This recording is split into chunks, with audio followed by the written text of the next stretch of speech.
नमस्कार दर्शक बंधु। आज जो कहानीटी आपण मानक कहवाक जाऊँगी ताहा गोटे सत घटना उपर आधारित। ए घटना विषय जड़े मौसा कही बहुत वर्ष पूर्वे गोटे घटना घटी से दिने समय बाहर करी से घटना विषय कथा हेउथिले एवं सबु घटना कही से घटनाटी मु आपण मानक सहित शेयर करने को जाऊँगी। चलतु आरंभ करिबा। घटनाटी होछि 1994 मसीहार। सेतेबेले सुर नामक जड़े ट्रक ड्राइवर थिले। जड़े पंजाबी ट्रक मालिक अंडर रे रही से पाखापाखि 13 वर्ष हब ट्रक चलाई आसुथाए। सुर सेठार थिबा ड्राइवर मानक भितरु सबुठारु भल ड्राइवर थिला, कारण ता पाखरे ट्रक चलाइबार अभिज्ञता बेस थिला। से पंजाबी ट्रक मालिकर से बहुत निकटतर होइथिला, कारण से बिजनेस आरंभर मालिक पाखरे काम करी आसुथिला। से माने पाखापाखि 10-12 जन हब ड्राइवर ता अंडर रे काम करुथिले। सेमानकर रहिबा खाइबार किछि ठीक ठिकाना नथिला। गाड़ी माल जोंठी अनलोड हुए सेठी राति रही जाती, तेणु सकाळु नुआ जगह को जिनस नहीं बाहरी पड़ाती। पूरा मास जाक एमती दिन पलाए। गोटे दिन यही डिसेम्बर जानुआरी मास हब से माने 3टी ट्रक नहीं कोयला लोड करी संध्या 7टारे जबलपुर बाहरी थिले। सेमानको सकाळ हवा पूर्वरु रायपुर रे पहुँचबार थिला। सेमाने 3टी ट्रक नहीं आग पछ होई बाहरी थिले। से दिन सुर सह केही भी हेल्पर नथिले। रास्ता बहुत लंबा थिला, पाखापाखि 300 किलोमीटर हेबो। सेथिपाई बाकी 2टा ट्रक स्पीड रे आग को बढ़ी गले। से दिन बहुत शीत सांग को कुहुड़ी मध्य थिला, तेणु सुर स्पीड लिमिट कम करी नथिला। राति पाखापाखि 12टा होई सारिथिला। भोक प्रबल जोगु तार गाड़ी हाईवे रो कड़रे थिबा गोटे ढाबारे नहीं रखिथिला। खाइबा काम सरू सरू 15 मिनिट पर से सेठारु बाहरी गला। ताको आहुरी बहुत बाट जिबार थिला, तेणु एमती धीरे धीरे गले सकाळ सुधा पहुँची जीव असंभव लगुथिला। तेणु से ट्रकर स्पीड को धीरे धीरे बढ़ाइबा आरंभ करिला।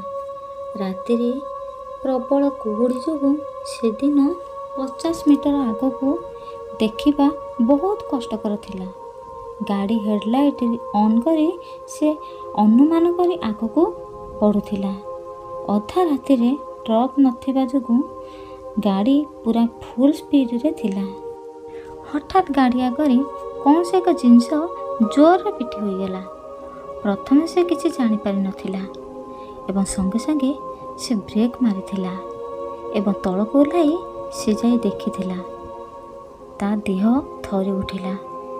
किछि दूर रे पड़ी रही गोटे बापा और ता छुआ साइकेल रे बोधे हुए कुआड़े जाउथिले।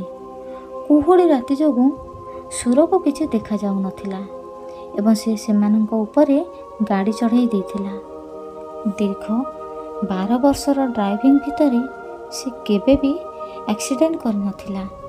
से दिन बहुत डरी जाइथिला, कारण ताको डर थिला कि जदि लोक माने ताको धरी देबे ताको जेल हे जिवो।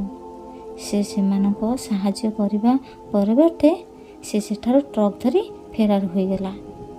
पर दिन सकाळे खबर कागजर प्रथम पृष्ठारे तार भल भाबरे मन थिला अजना ट्रक धक्कारे बापा पुओंकर मृत्यु। एहीपरि किछि हेडलाइन आसिथिला। से मालिक को सब कथा कहिथिला एवं से ताकू किछि दिन पई घर को जाई लुचि रहिबा पई कहिथिला। पुलिस केमिति केमिति करे जानि सारिथिले कि जो ट्रकटी धक्का करिछि, किंतु ता ट्रक मालिक पैसा बଳରେ से केसटी को चपेई देइथिला। दीर्घ 6 मास घरे लुचि रहिबा परे सुर पुणी मालिक पाखक काम करबा पई चली गला। किंतु सबुबेले ता मनरे दुख रही जाइथिला कि ହୁଏତ ସେ ସେହି ଲୋକକୁ ବଞ୍ଚାଇ ପାରିଥାନ୍ତା। ଏମିତି ଦିନ ବିତି ଚାଲିଲା। ସେ ଧୀରେ ଧୀରେ ସେ ଘଟଣାକୁ ଭୁଲିଗଲା। ସେ ଘଟଣାକୁ ପାଖାପାଖି 3 ବର୍ଷ ବିତି ଯାଇଥିଲା। ଗୋଟେ ଦିନ ରାତିରେ ସେ କୋଇଲା ନେଇ ଅନୁଗୁଳ ବାହାରିଥିଲା। ତାକୁ ଅନୁଗୁଳରୁ ଖୋର୍ଦ୍ଧା ହୋଇ ଗଞ୍ଜାମ ଜିଲ୍ଲାକୁ ଯିବାର ଥିଲା। ସେଦିନ ତାର ହେଲ୍ପର ଗାଁକୁ ଚାଲି ଯାଇଥିଲା। ରାତି ପାଖାପାଖି 2ଟା ହେବ। ସେ ସେତେବେଳେ ଖୋର୍ଦ୍ଧା ହାଇୱେରେ ଗାଡ଼ି ନେଉଥିଲା। ଖୋର୍ଦ୍ଧା ଢାବାରେ ସେ କିଛି ସମୟ ରହି ଖାଇଥିଲା। ସେ ସେତେବେଳେ ହାଇୱେରେ ଗାଡ଼ି ନେଉଥିଲା। ଗାଡ଼ି ପ୍ରାୟ 70-80 ସ୍ପିଡ଼ରେ ଚାଲିଥିଲା। ତାକୁ ନିଦ ନ ଆସିବା ପାଇଁ ସେ ରେଡ଼ିଓ ବଜାଉଥିଲା। ତାକୁ ପଛପଟୁ କୌଣସି ଏକ ଗାଡ଼ିର ହର୍ନ ଶୁଣାଗଲା। ଲାଗୁଥିଲା ସତେ ଯେମିତି ସେ ଗାଡ଼ି ଓଭରଟେକ୍ କରିବାକୁ ଚାହୁଁଛି। ସେ ଟ୍ରକ୍କୁ ଟିକେ ବାଁକୁ ନେଇ ଆସିଲା, କିନ୍ତୁ ସେ ତଥାପି ହର୍ନ ମାରି ଚାଲିଥାଏ। ଏମିତି 2-3 ମିନିଟ୍ ହର୍ନ ମାରିବା ପରେ ତାକୁ ଲାଗିଲା ବୋଧହୁଏ କିଛି ସାହାଯ୍ୟ ମାଗିବାକୁ ସେ ଚାହୁଁଥିବ। ସେ ସେତେବେଳେ ଟ୍ରକ୍କୁ ସାଇଡ଼ରେ ଲଗେଇଦେଲା। ଆଶ୍ଚର୍ଯ୍ୟ ଜିନିଷ ଥିଲା କି ସେ ଟ୍ରକ୍ରୁ ଓହ୍ଲାଇବା ମାତ୍ରେ ହିଁ ସେ ଟ୍ରକ୍ର ହର୍ନ ବନ୍ଦ ହୋଇଯାଇଥିଲା ଏବଂ ତାକୁ ପଛରେ କୌଣସି ବି ଗାଡ଼ି ଦେଖିବାକୁ ମିଳିଲାନି। ତାକୁ ସେ କଥା ବଡ଼ ଆଶ୍ଚର୍ଯ୍ୟ ଲାଗିଥିଲା। ସଙ୍ଗେ ସଙ୍ଗେ କେମିତି କୌଣସି ଗାଡ଼ି ସେଠାରୁ ଗାୟବ ହୋଇଯିବ ସେ ବୁଝିପାରୁନଥିଲା।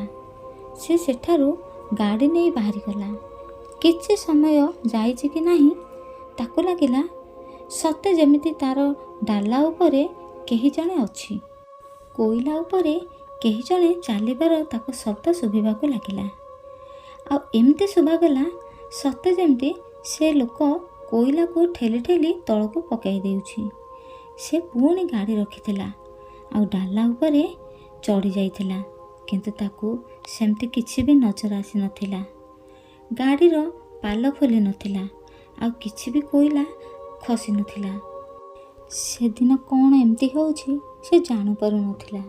ଲାଗୁଥିଲା ସତେ ଯେମିତି ତାକୁ ଭ୍ରମ ହେଉଛି। ମୁହଁରେ ପାଣି ବାଡ଼େଇ ସେ ସେଠାରୁ ବାହାରି ପଡ଼ିଲା। ସେ ଗାଡ଼ି ଷ୍ଟାର୍ଟ କରି ଯେତେବେଳେ ସେଠାରୁ ବାହାରିଲା, କିଛି ବାଟ ଯାଇଛି କି ନାହିଁ ତାର ଟ୍ରକ୍କୁ କ'ଣ ହୋଇଗଲା ସେ ଜାଣିପାରୁନଥିଲା। ଗାଡ଼ିର ସ୍ପିଡ଼ ଆପେ ଆପେ ବଢ଼ିବାକୁ ଲାଗିଲା। ଲାଇଟ୍ ଧପ୍ଧପ୍ ହେଲା। ରେଡ଼ିଓ ବି କାମ କରିବା ବନ୍ଦ ହୋଇଗଲା। ସେତେବେଳକୁ ଝାଳମାଳ ହୋଇଯାଇଥିଲା। ହଠାତ୍ ତା ସାମ୍ନାରେ କେହି ଜଣେ ଆସିଗଲା।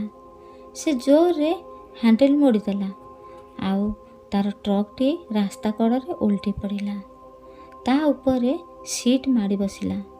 ସାମ୍ନା କାଚ ଭାଙ୍ଗି ତା ଦେହରେ ପଶି ଯାଇଥିଲା ଆଉ ତାର ହାତ ଭାଙ୍ଗି ଯାଇଥିଲା। ସେ ରକ୍ତରେ ଜୁଡ଼ୁବୁଡ଼ୁ ହୋଇଯାଇଥିଲା। ତାକୁ ରୋଡ଼ଟି ଝାପ୍ସା ଝାପ୍ସା ଦେଖାଯାଉଥିଲା। ସେ ସେତେବେଳେ ଯାହା ଦେଖିଥିଲା ତାହା ଏଯାଏଁ ବି ତାର ମନେ ଅଛି। ରୋଡ଼ ଉପରେ ଥିଲେ ସେହି ବାପ ପୁଅ 2 ଜଣ ଯାକ, ଯାହାକୁ ସେ 3 ବର୍ଷ ପୂର୍ବେ ଗାଡ଼ି ଆକ୍ସିଡେଣ୍ଟରେ ମାରି ଦେଇଥିଲା। ସେମାନେ ତା ଆଡ଼କୁ ଚାଲି ଚାଲି ଆସୁଥିଲେ। ସେ ତାପରେ ଚେତାଶୂନ୍ୟ ହୋଇଯାଇଥିଲା। ସେଦିନ ତାର ବଞ୍ଚିବାର ସମ୍ଭାବନା ବହୁତ କମ୍ ଥିଲା। ସେ ଯେତେବେଳେ ଆଖି ଖୋଲିଲା ଦେଖିଲା ଗୋଟେ ହସ୍ପିଟାଲରେ ଥିଲା। ପରେ ଜଣାପଡ଼ିଲା କି ସେଦିନ ଆକ୍ସିଡେଣ୍ଟ ପରେ ତାକୁ କିଛି ଲୋକ ପାଖ ହସ୍ପିଟାଲକୁ ନେଇ ଆସିଥିଲେ। ତାକୁ ଭଲ ହେବାକୁ 3 ମାସ ଲାଗିଲା, କିନ୍ତୁ ତାର ଗୋଟେ ପଟ ହାତ ପାରାଲାଇସିସ୍ ହୋଇଯାଇଥିଲା ଆଉ ସେ ଟ୍ରକ୍ ଡ୍ରାଇଭରର କାମ ଛାଡ଼ିଦେଲା।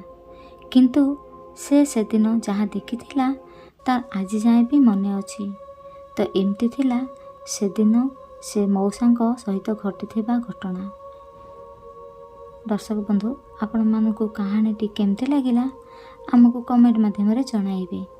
ଧନ୍ୟବାଦ।